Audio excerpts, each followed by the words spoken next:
Rider University currently has 4,700 undergraduate students from 42 states, 3 U.S. territories, and 72 countries. Of these students, 4% are from another country. Some students have stories about how the transition to American life can affect them. Michael Chen is a sophomore at Rider and moved to America while in high school. He gave some insight on how Chinese schooling differs from American schooling. In China, if you are a high school student, you go to class like 7 in the morning and you get out school probably like 5 p.m. And after you go home, you have to study and do your homework. And we don't even have a Saturday and Sunday. All the kids are forced to study like a piano, swim, all the things, even they don't want. So that's like a huge difference. But the college in China is once you graduate from high school, get into college, you're nothing to do. Like you can do whatever you want. So it's like easy college in China, but American is like college is hard. High school is easy. Yeah. Chen came to Rider to study business, but when he got here, his mind changed. He had made various videos on his own and found out he really loved it. His new major, digital media, has helped him a lot, but when he first came to America, there were some barriers. When I first time came to the country, came to the United States, I don't even know how to speak English. Not at all, and it was a big culture shock. I don't understand what people are saying, and I don't understand what should I do. And my host family, they told me the food are in the fridge, and I can grab whatever I want, but I don't understand. I keep starving like 2 or 3 days. And I don't feel comfortable with American food. Like, I like a hamburger, but I can't eat burger and fries all day, every single day. Not only does Chen not like American food, but he says the Chinese food that we know is not Chinese at all. When I was talking to my friends, we would talk about Chinese food, and we think Chinese food here is worse. It's like worst Chinese food. It's not like real Chinese food. We never heard like General Tso's chicken, orange chicken before in China. And there's an interesting story about that. One of my friends, and when he graduated, he's American.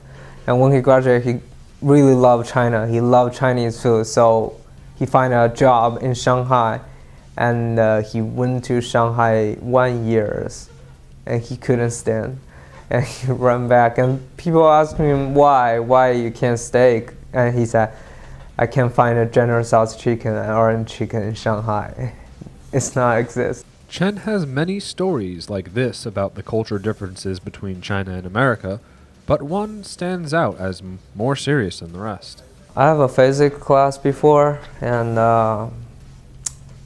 my teacher, he's like really bad teacher. And he joked around, and I thought, okay, that may be American culture. I can joke around with him too. So I used my cell phone, pretend it's a gun, and like trying to show him. And he got really, really scared, and the thing get really serious. I almost got sent back to China. In America, guns are relatively easy to acquire, but Chen didn't realize that. China has very strict gun laws, and fortunately, his school was understanding, but it was definitely a learning experience for him. Chen hopes to one day be an editor or producer at a Chinese company, because the food in America just isn't the same as home. Chen isn't the only one who experiences these culture differences. Sam Moko, a junior at Rider, explains how Kenya is also very different from America. There's a lot of schooling difference.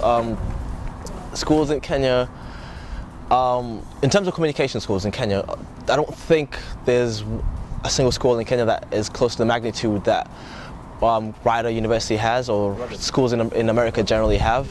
So in terms of funding, there's a lot more funding in schools, there's a lot more opportunities in schools as well.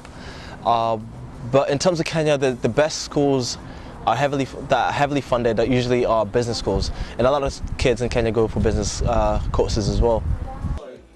Moko has had some of the same experiences as Chen, including his language barrier. but it was like my homeroom class in America, my first class. I'm sat there and I'm feeling it, I love it. And the kid in front row answers a question wrong, and he doesn't get beaten, like he doesn't get whooped, or in any sense of the word. And to me, it created a level of freedom, because it gave me freedom to answer questions without worrying about being whooped. And so the second question, I kind of raised my hand and gave an answer, and it was it was a simple question, but I gave a really winded answer because I was nervous as well. First day in America, wouldn't blame me at all. So I answered the question, and halfway into answering the question, I realized I was answering it in Swahili. And so the whole class, if you were in my class, everybody in my class just like slowly turned around once I was 2 sentences in, and they were looking at me like, is he speaking English? But we all had a chuckle after I explained myself in English and everything. He seems to adapt pretty well, and that may be because of the similarities between his home in Kenya and cities here in America. I used to live in Nairobi. My parents are from outskirts of Nairobi, but when I was born, they moved to Nairobi because just my parents. I think my parents love traveling as well. I think I got that from them. But we moved to Nairobi, and it's kind of like New York. Or no, actually not kind of. It's not. It's similar to New York, but it's more similar to London. It's kind of like people say London's like the melting pot of different cultures. It's kind of like that. There's different people in Kenya, so interaction in the cities, to me, growing up, was vital. I felt I learned a lot more from that than even what I learned at school.